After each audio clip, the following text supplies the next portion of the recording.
तो पहलों अपनी ज़ात वास्ते 1 रुपया भी घर नहीं लैगे, अपनी आवाम को खुश कर देंगे जिन्हें ਅਸੀਂ ਤਾਂ नेकी के रस्ते ते ही जाना है। इस्लामी कानून में लाए अमल लाने के लिए नमाज और कुरान से शुरू करेंगे। कुछ भी नहीं करांगा, वेला ही रवांगा। नाज़रीन जुनून दे नाल मैं तुहाडा अपना मेज़बान मंसूर अली। इस टाइम ਅਸੀਂ गुलशन अभी तक पार्क से मौजूद है जिथे झूले भी लगे ने, तुसीं मेरे आले दुआले देख सकते हो। बहुत ही लोग इंजॉय करते पे ने। अज असीं लोकां को पुछने आ उत्थे कि कैसा महसूस करते पे ने, ते नाले सब तो इंपोर्टेंट गल अज असीं लोकां को पुछांगे अगर वो वज़ीर आज़म बन जान तो सब तो पहला काम की करनगे। आओ चलने अपने लोकां को। अस्सलाम वालेकुम। जी वालेकुम सलाम की हाल चाल है? बड़ा करम जी। ठीक को ना? फिट फाट जी। अच्छा सब तो पहले दसो कि अजकल की हो रहा है ते खैर ना आए हो? सर मैं पार्क दी मेरा एक छोटा जिहा काम है, बेबी कार में सामने चला रहे हैं बस सर। अच्छा। ते ये अपने बच्चे वास्ते रोजी रोटी कमा रहे हैं। अच्छा हुकूमत को मुतमईन हो तुसी?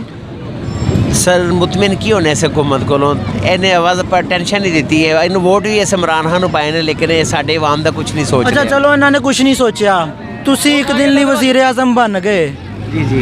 तुसी सब तो पहला काम की करोगे? सर मैं सब तो पहलों अपनी ज़ात वास्ते 1 रुपया भी घर नहीं लैगे, अपनी आवाम को खुश कर देंगे जिन्नी भी होगी, चाहे जो मर्जी हो। एडे सखी दिल तुसी है इन्ने नरम दिल क्यों? सर मैं अपनी आवाम को पहले खुश करांगा, अपनी आवाम को। मेरी आवाम नाज़रीन इन्हों ने तो कहता मैं आवाम को खुश करांगा। आओ और भी लोगों को चलने आ, और भी लोगों को पूछने जी वो वज़ीर आज़म बन जाएंगे तो की करन। नाज़रीन एक और साडे को मुंडा मौजूद है, उनके कोई पूछने अजकल उत्थे की करता पिया, तो उनके कोई पूछांगे जे वो वज़ीर आज़म बन गया तो सब तो पहले केड़ा काम करेगा। अस्सलाम वालेकुम। वालेकुम सलाम। की हाल चाल है? अल्लाह का शुक्र। आप ठीक हो ना?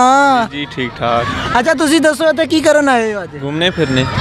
अच्छा घूमने फिरने। अच्छा अब आपसे मैं ज़्यादा बात नहीं करूँगा, छोटी सी बात ही करूँगा। आप इस हुकूमत से मुतमईन हो? थोड़ा बहुत, मतलब पिछली वाली से मुतमईन। अच्छा बिल्कुल मुतमईन नहीं हो। चलो आपसे हम ये सवाल पूछते हैं, एक दिन के लिए आप वज़ीर आज़म बन गए, सबसे पहले क्या काम करोगे? ये गरीबों की मदद ये तो सबसे पहले तो सफाई का काम करवाऊंगा ये पूरे पाकिस्तान में। सफाइयाँ तुसी आप करोगे, झाड़ू फेरोगे? नहीं दूसरों को लगाऊंगा। दूसरों को कराओगे? अभी प्रेसिडेंट बन के फिर सफाई करनी है, फिर तो फ़ायदा नहीं है ना। अच्छा जी।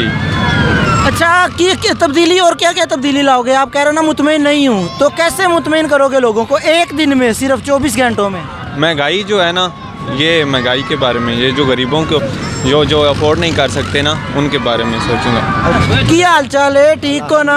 अल्हम्दुलिल्लाह। अच्छा की करते पे हो आज पार्क विच? पार्क दी आए हैं, कोई यार इंजॉय करन। इंजॉय कर रहे हो? अच्छा तुसी दसो झूले केड़े झूले ले ने तुसी? नहीं झूले नहीं लाए। ते फिर झूले नहीं ले ते फिर तुसी इंजॉय? ਅਸੀਂ ਆਪ खुद झूले वाले हैं। अच्छा तुसी झूले वाले आप? खुद अच्छा सानू झूले मुफ्त दोगे? नहीं मुफ्त जेड़ा है ना सानू भी नहीं दोगे? ये इस तरह तो मुड़ असी भी खर्चा भरे हुआ है, सही निजाम है। दिल के अरमा आंसुओं में बह गए, हम कवारे थे कवारे रह गए। अच्छा तुसी हुण ऐ दसो ए हुकूमत को मुतमईन हो? हुकूमत बस मेहरबानी ठीक है, जेड़े भी हाल है ठीक ही है। बस ठीक ही बस ठीक ही अच्छा है। जे तुसी एक दिन ਲਈ वज़ीर आज़म बन गए, नहीं, सब तो पहले की काम करोगे? असां ते ईमानदारी लियावनी आदि ईमानदारी दिल दी साफ होना चाहिए। जदों ईमान बंदे दा साफ है तो सब कुछ साफ है। नेकी दा रस्ता अमल समझावना बंदे नूं। कोई थोड़ा जिहा चलो अनपढ़ भी होवे ना, बंदा अनपढ़ भी होवे, तुसी तो पढ़े हो जे माशाल्लाह ठीक ठाक, अनपढ़ भी होवे ना। कह रहे ने खुसरे किराए ते चलाओगे? नहीं असी नहीं खुसरे शुसरे वाला साडा नहीं काम, साडा मेहनत दा काम है, मजदूरी दा काम है। समझ आई कि नहीं? साडी खुसरे मुसरे नाल तल्लक नहीं है। बहुत अच्छी गल। साडी मेहनत नाल काम है, आदे खून पसीने दी कमाई। बिल्कुल मेहनत करना सब दा फर्ज है, मेहनत करके ही कमाना चाहिए। जी नाज़रीन बहुत अच्छा लगा इन्होंने गल करके। अच्छा आप अगर वज़ीर आज़म बन गए तो सबसे पहले क्या काम करोगे? वज़ीर आज़म बन जाओ? हाँ आप एक दिन के लिए इमरान खान वज़ीर आज़म बन गए, मैं इस्लामी कानून नाफिज कर देंगे। उसमें क्या करोगे? इस्लामी कानून नाफिज। इस्लामी कानून में सबसे पहला आप क्या लाए अमल करोगे, कुछ बताएं। इस्लामी कानून में लाए अमल लाने के लिए नमाज और कुरान से शुरू करेंगे। अवाम जो नमाज नहीं पढ़ेगा उसको सज़ा दी जाएगी? नहीं, सज़ा तो उसको जो उनके घर वाले हैं वो देंगे सज़ा, मैं तो नहीं दूंगा उनको सज़ा। अच्छा वैसे आप हुकूमत से मुतमईन हैं? मुतमिन से मुराद है जो भी आता है भाई, कुछ काम भी करता है, कुछ खाता पीता भी है। चलो दोस्तों तुसी जे वज़ीर आज़म बन गए तो सब तो पहले की काम करोगे? मैं भाई कुछ भी नहीं करांगा, वेला ही रवांगा। नींद पूरी करोगे? तुसी एक दिन ਲਈ वज़ीर आज़म बन गए, हाँ जी की करोगे सब तो पहले? ਸਭ ਤੋਂ ਪਹਿਲੇ ਮਹਿੰਗਾਈ ਜਿਹੜੀ ਥੱਲੇ ਲਿਆਵਾਂਗੇ ਜੀ, ਕਿਵੇਂ ਪੈਟਿਸ ਮੁਫਤ ਵੇਚੋਗੇ? ਪੈਟੀ ਸਸਤਾ ਕਰਾਂਗੇ ਜੀ। ਸਸਤਾ ਕਿੰਨੇ ਦਾ, ਹੁਣ ਕਿੰਨੇ ਦਾ ਤੇ ਫਿਰ ਕਿੰਨੇ ਦਾ? 30 ਰੁਪਏ ਦਾ, ਫਿਰ 20 ਰੁਪਏ ਦਾ ਜੀ। 30 ਰੁਪਏ ਦਾ ਪੈਟਿਸ? ਹਾਂਜੀ, ਫਿਰ 20 ਰੁਪਏ ਦਾ। ਅੱਛਾ, ਇਹਦੇ ਚ ਕਿੰਨਾ ਕੁ ਬਚ ਜਾਂਦਾ ਤੁਹਾਨੂੰ? ਇਹ 'ਚ 500 ਰੁਪਏ ਖਾ ਪੀ ਕੇ ਜੀ।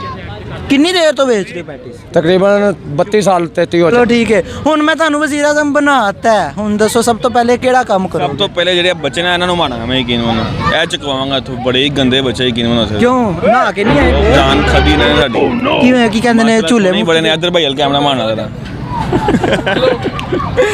ਦੱਸੋ ਅੱਜ ਇੱਥੇ ਕੀ ਕਰਨ ਆਏ ਹੋ? मैं ਝੂਲੇ ਲਗਾਏ ਨੇ? जी जी ਅੱਛਾ, ਕਿਹੜਾ ਝੂਲਾ ਹੈ ਨਾ? जी वाटर स्लाइडर ਇਹ ਵੱਡੇ ਨਹੀਂ ਲੈ ਸਕਦੇ? नहीं भाई ਜੇ ਮੈਂ ਛੋਟਾ ਬੱਚਾ ਹੁੰਦਾ ਤੇ ਮੈਂ ਮੁਫਤ ਲੈ ਸਕਦਾ ਸਾਂ, जी बिल्कुल ਤੇ ਹੁਣ ਮੈਂ ਮੁਫਤ ਨਹੀਂ ਲੈ ਸਕਦਾ, ਬੈਠ ਨਹੀਂ ਸਕਦਾ, ਕੀ ਪਾੜ ਜਾਏਗਾ? सर मुफ्त कोई भी नहीं ले सकता मुफ्त तो कोई भी नहीं ले सकता ਅੱਛਾ, ਅੱਜ ਕੱਲ ਦੇ ਜਿਹੜੇ ਹਾਲਾਤ ਚੱਲਦੇ ਪਏ ਨੇ ਹਕੂਮਤ ਕੋ ਮੁਤਮਈਨ ਹੋ?